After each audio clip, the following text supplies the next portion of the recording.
Is loud as we welcome you back to Red October here in Philadelphia. Just about set for the first pitch between the Philadelphia Phillies and the Miami Marlins. It is sold out. It may be loud in Milwaukee. There's another adjective for what's about to happen in this building. A continuation of last season when they came up 2 games short of winning a World Series. They had so many heroes, one of whom being seen now on the big screen. Rhys Hoskins had that bat-slamming home run. And then, of course, sadly in spring training, suffered a torn ACL. But it's Rhys Hoskins who is back with the Phillies to throw out the first pitch tonight.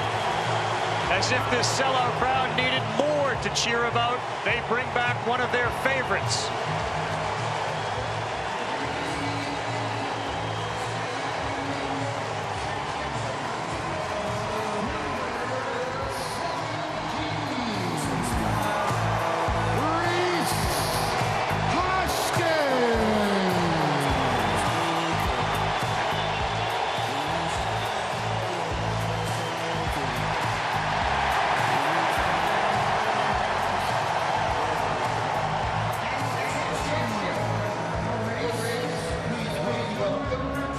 Coming out to catch the ceremonial first pitch is Kyle Schwarber.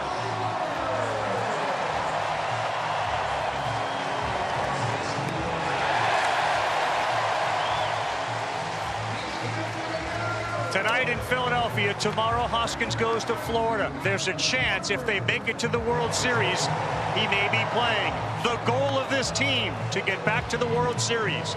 Marlins Phillies starts now.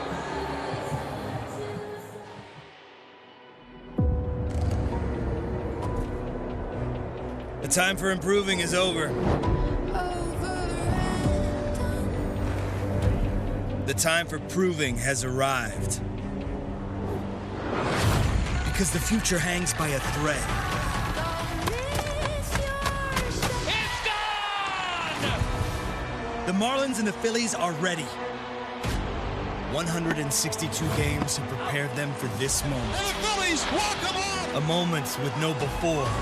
Only an after. Filled with promise or regret.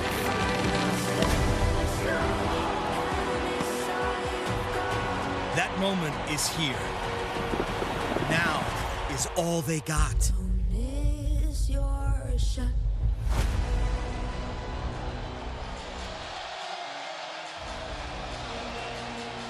The wild card series underway. A couple of games in the books, one underway, and this one about to start.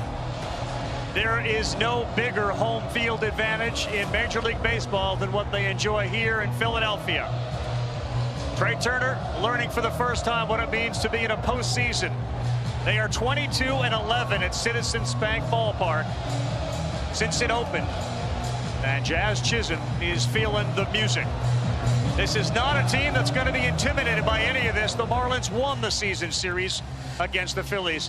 Welcome, everyone. Buster Olney to join us shortly. Of course, David Cohn, Eduardo Perez, and I'm Carl Ravitch, ready for Game 1. It feels on paper anyway, which this game is in play, the Phillies have a huge advantage. The offenses are very different tonight. Yeah, they're very different. And when you talk about the Philadelphia Phillies, you talk about the power, right? You have 6 guys in their team that have 20 plus, but it's all about the energy. We saw it last year in the postseason. They have that experience. They're going to feed off it. We saw Rhys Hoskins throw the first pitch. These fans are electric. The players understand it. They know it. They gravitate towards it. And because of it, they are dangerous early. If you're the Miami Marlins, you have to do a couple things, and it's try to quiet them down early, because if you don't, you're going to find yourself in a lot of trouble with these fans. On the other end, though, with the Miami Marlins, their offense. This is a team that has to be able to play consistent baseball like they have all season long. They addressed the one-run issue that they had last year. This year, they were 33-13. Last year, they only won 37% of those games. You look at the come-from-behind wins, 41. They are relentless, and it's not only against bad teams, it was against good pitching as well. This team believes in themselves, and they have to be able to quiet these fans early. Yeah, and they do it by putting the ball in play, and nobody does that as well as Luis Arraez. Batting champ last year, batting champ this year. Zach Wheeler's on the mound, Jesus Luzardo. The Marlins are without two of their best starting pitchers for the postseason, but Luzardo is terrific. Wheeler's the guy the Phillies have rested and ready. Well, he is, and to me, it's an old-school pitcher. It's a guy who pitches off of his fastball.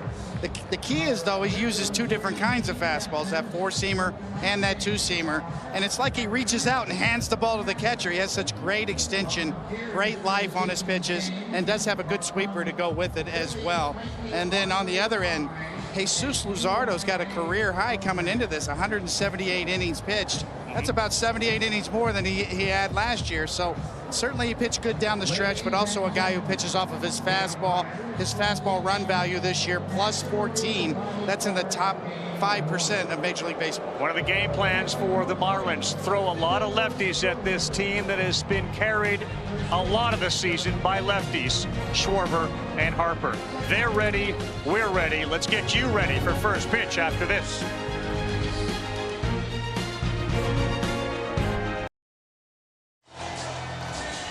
Another red October, and Skip Schumacher, the manager of the Marlins, has prepared his players as best as he can to deal with this.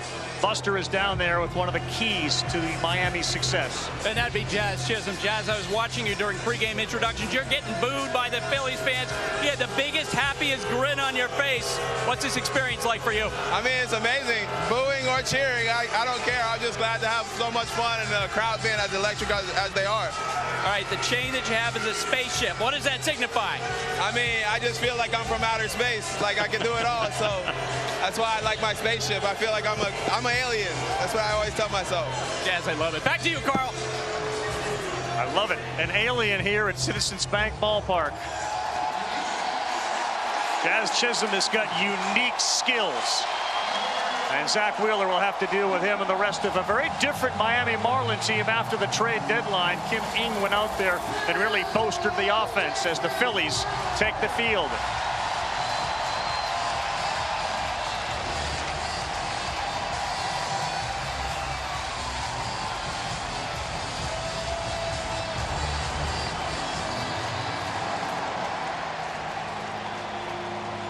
Miami is going to try to do what Philadelphia did last year. You know, they won 80-plus games and went all the way to the World Series. Miami did the same. Miami, though, comes in with an historic run differential on the negative side. But it changed a little bit, guys, when they went out and acquired Josh Bell and Jake Berger, and both of them have been outstanding since they got here. They really have, and it all is because they can also drive in the run. They're using the entire field. But before even those two come up, it's Luis Arraez at the top. He has been the igniter the entire season. He's been out with a bad ankle, looked 100% during batting practice. And then you have Brian De La Cruz and Jesus Sanchez. The Marlins fans know about them. The rest of the country is about to find out more about them. Well, on this end, they're going to have to contend with this guy, and he's battle-tested. And really, when you look at those numbers, a guy who can strike you out, but that he doesn't walk a lot. That 5% base on ball rate is elite, and this guy's got some weapons. Two-seam, four-seam, and three different distinct breaking balls to go to. 33-year-old and ready to be carried by this crowd, which has been electric since the gates opened 2.5 hours ago.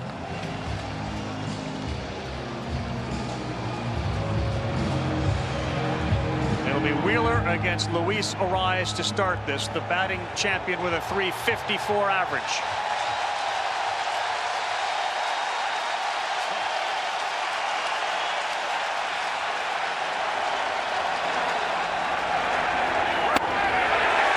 Pitch 98 on the black.